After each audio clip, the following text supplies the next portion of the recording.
একবার ঠান্ডা মাথায় ভাবুন তো, আপনার ব্যাঙ্ক অ্যাকাউন্টে ঠিক এখন যে টাকাটা আছে সেটা দিয়ে কতদিন চলতে পারে? 1 মাস, নাকি 2 মাস, নাকি পরের সপ্তাহ থেকেই একটা সংগ্রাম শুরু হয়ে যাবে? দেখুন, বাংলাদেশে লক্ষ লক্ষ মানুষ চাকরি করেন, কিন্তু অবাক করা বাস্তবতা হলো তাদের মধ্যে প্রায় 90%রই কোনো এমার্জেন্সি ফান্ড নেই। মানে হলো, কোনো কারণে আজ চাকরিটা না থাকলে কাল থেকেই তাদের জীবনের সংকট শুরু। এই বিশাল সংখ্যাটা, মানে এই যে 90%, এটা আসলে কতটা ভয়াবহ তা একটা ছোট্ট বাস্তব গল্প দিয়ে বোঝা যাক। এই গল্পটা হয়তো আমাদের আশেপাশের অনেকের জীবনের সাথেই মিলে যাবে। ধরুন রাফির কথা। রাফি আমাদের গল্পের চরিত্র। বয়স হয়তো 32-এর মতো, ঢাকায় একটা কোম্পানিতে ভালো চাকরি করে, বেতন 50,000 টাকা। পরিবারে স্ত্রী আর একটা ছোট বাচ্চা আছে। রাফি সবসময় ভাবত তার চাকরিটা তো বেশ আন্তঃশীল, ভয়ের কিছু নেই। কিন্তু বিপদ তো আর বলে কয়ে আসে না। হঠাৎ একদিন কোম্পানিতে রিস্ট্রাকচারিং হলো, আর অনেক ভালো পারফর্ম করার পরেও রাফির চাকরিটা চলে গেল। আর সেই মুহূর্তে তার সারা জীবনের সঞ্চয় বলতে অ্যাকাউন্টে পড়েছিল মাত্র 20,000 টাকা।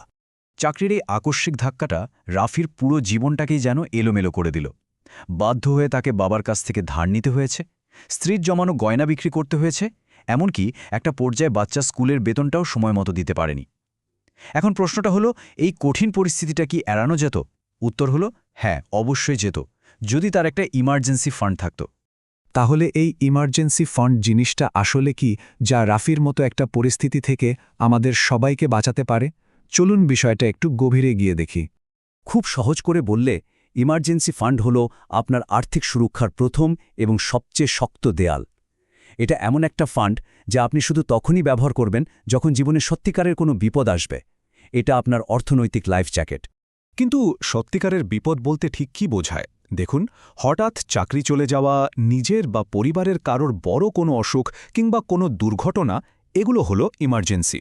অন্যদিকে নতুন মডেলের একটা ফোন কেনা বা উৎসবের কেনাকাটা কিন্তু কোনোভাবেই ইমার্জেন্সি নয়। এই পার্থক্যটা বুঝতে পারাটা সবচেয়ে জরুরি। আচ্ছা, ঠিক আছে, তাহলে সবচেয়ে গুরুত্বপূর্ণ প্রশ্নে আসা যাক, তাই না? এই যে ইমার্জেন্সি ফান্ড, এটার আকার আসলে ঠিক কতটা বড় হওয়া উচিত? কত টাকা জমাতে হবে? চলুন একটা সাধারণ হিসাব করে ফেলি। ধরুন, বাসা ভাড়া, খাওয়া দাওয়া, বিদ্যুৎ গ্যাস বিল, বাচ্চার স্কুল, যাতায়াত আর টুকটাক স্বাস্থ্য খরচ, মানে একদম বেঁচে থাকার জন্য যা না হলেই নয়, তার মাসিক খরচ দাঁড়ায় প্রায় 30,000 টাকা। অর্থনৈতিক পরিকল্পনার একটা সাধারণ নিয়ম হলো, আপনার ইমার্জেন্সি ফান্ডে অন্তত 6 মাসের অপরিহার্য খরচের সমান টাকা থাকতে হবে। তো আগের হিসাব অনুযায়ী 31,000 টাকা করে 6 মাসের জন্য আপনার লক্ষ্য হবে প্রায় 1,86,000 টাকা। এটাই হলো আপনার প্রথম টার্গেট। তবে এই যে 6 মাসের নিয়মটা, এটা কিন্তু সবার জন্য একরকম নয়। এটা পুরোপুরি নির্ভর করে আপনার চাকরির ধরনের ওপর। যেমন সরকারি চাকরিতে যেহেতু ঝুঁকিটা একটু কম, তাই 3 মাসের ফান্ডও যথেষ্ট হতে পারে। কিন্তু বেসরকারি চাকরিজীবীদের জন্য কমপক্ষে 6 মাস, আর যারা ফ্রিল্যান্সার বা নিজেদের ব্যবসা চালান তাদের জন্য 9 থেকে 12 মাসের ফান্ড রাখাটা বুদ্ধিমানের কাজ, কারণ তাদের আয়ের নিশ্চয়তা তুলনামূলকভাবে কম থাকে। বেশ, টাকার পরিমাণ তো না হয় বোঝা গেল, কিন্তু এই এতগুলো টাকা কোথায় রাখলে সেটা নিরাপদ থাকবে, আবার প্রয়োজনের সময় চট করে হাতেও পাওয়া যাবে? এই টাকাটা রাখার ক্ষেত্রে দুটো শর্ত মাথায় রাখতে হবে। 1, নিরাপত্তা, আর 2, তারল্য। মানে প্রয়োজনে যেন সাথে সাথে টাকাটা তোলা যায়। এর জন্য সবচেয়ে ভালো জায়গা হলো যে কোনো ব্যাংকের সাধারণ সেভিংস অ্যাকাউন্ট। যারা শরিয়া ভিত্তিক পদ্ধতি পছন্দ করেন তাদের জন্য ইসলামী ব্যাংকের মুদারাবা সেভিংস অ্যাকাউন্টও দারুণ। আর একদম অল্প অল্প করে জমানো শুরু করার জন্য বিকাশ বা নগদের সেভিংসও ব্যবহার করা যেতে পারে। একটা কথা মনে রাখতে হবে, এখানে আমাদের মূল লক্ষ্য কিন্তু দেশি মুনাফা করা নয়, বরং বিপদের সময় টাকার নিরাপত্তা নিশ্চিত করা। এত সব তথ্য জানার পর এখন আসল কাজটা হলো শুরু করা, তাই না? কারণ শুরু করাটাই সবচেয়ে কঠিন। চলুন দেখি কিভাবে একদম সহজ কয়েকটা ধাপে এই ফান্ডটা গড়ে তোলা যায়। এই ফান্ডটা গড়ার জন্য এই সহজ 5টা ধাপ অনুসরণ করা যেতে পারে। 1, প্রথমেই লক্ষ্য ঠিক করুন যে আপনি মাত্র 1 মাসের খরচের সমান টাকা জমাবেন। পুরো 6 মাসের কথা ভেবে ঘাবড়ে যাওয়ার দরকার নেই। 2, বেতন পাওয়ার সাথে সাথেই অন্য কোনো খরচ করার আগেই সঞ্চয়ের টাকাটা সরিয়ে ফেলুন।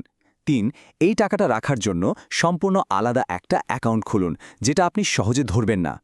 আর শেষে যখনই কোনো বোনাস বা অপ্রত্যাশিত আয় হবে সেটা সরাসরি এই ফান্ডে জমা করে দিন। মূলমন্ত্রটা আসলে খুবই সহজ, কিন্তু অবিশ্বাস্য রকমের শক্তিশালী। আগে সঞ্চয় করুন, তারপর যা বাকি থাকে তা খরচ করুন। এর মানে হল, বেতন পাওয়ার পর সবার আগে নিজের ভবিষ্যতের নিরাপত্তার জন্য একটা অংশ সরিয়ে রাখা। আর্থিকভাবে সফল হওয়ার জন্য এটা একটা পরীক্ষিত এবং প্রমাণিত কৌশল। এই ফান্ডটা তৈরির সময় কিছু সাধারণ ভুল আমাদের এড়িয়ে চলতে হবে। যেমন, অনেকেই একবার ফান্ড বানিয়ে আর সেটার কথা ভুলে যায়। সেবনযাত্রার খরচ বাড়লেও ফান্ডটা আর আপডেট করে না।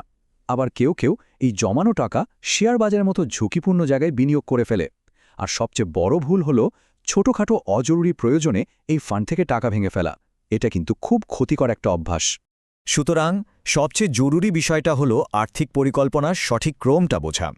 আপনার জীবনের প্রথম এবং প্রধান আর্থিক লক্ষ্য হওয়া উচিত একটা শক্তিশালী ইমার্জেন্সি ফান্ড তৈরি করা। এটা আপনার সুরক্ষা কবচ। এই দেয়ালটা যখন পুরোপুরি তৈরি হয়ে যাবে, শুধুমাত্র তারপরেই আপনি ডিপিএস, সঞ্চয়পত্র বা শেয়ার বাজারের মতো বিনিয়োগ নিয়ে ভাবা শুরু করতে পারেন। পুরো আলোচনাটা শোনার পর এখন নিজেকে এই একটা প্রশ্ন করার সময় এসেছে, এই যে আর্থিক নিরাপত্তার কথা আমরা বললাম, এটা গড়ে তোলার জন্য আজ ঠিক এই মুহূর্ত থেকে প্রথম পদক্ষেপটা কি হতে পারে? উত্তরটা আসলে খুব সহজ। 1000 টাকা দিয়ে শুরু করুন। যদি সেটাও কঠিন মনে হয় তাহলে 500 টাকা দিয়ে শুরু করুন। সত্যি বলতে পরিমাণটা এখানে বড় কথা নয়। সবচেয়ে গুরুত্বপূর্ণ বিষয় হলো কাজটা শুরু করা। কারণ আগামীকাল কি হবে সেটা আমরা কেউই জানি না। কিন্তু আজকে আপনি কি করবেন সেই সিদ্ধান্তটা কিন্তু সম্পূর্ণ আপনার হাতে।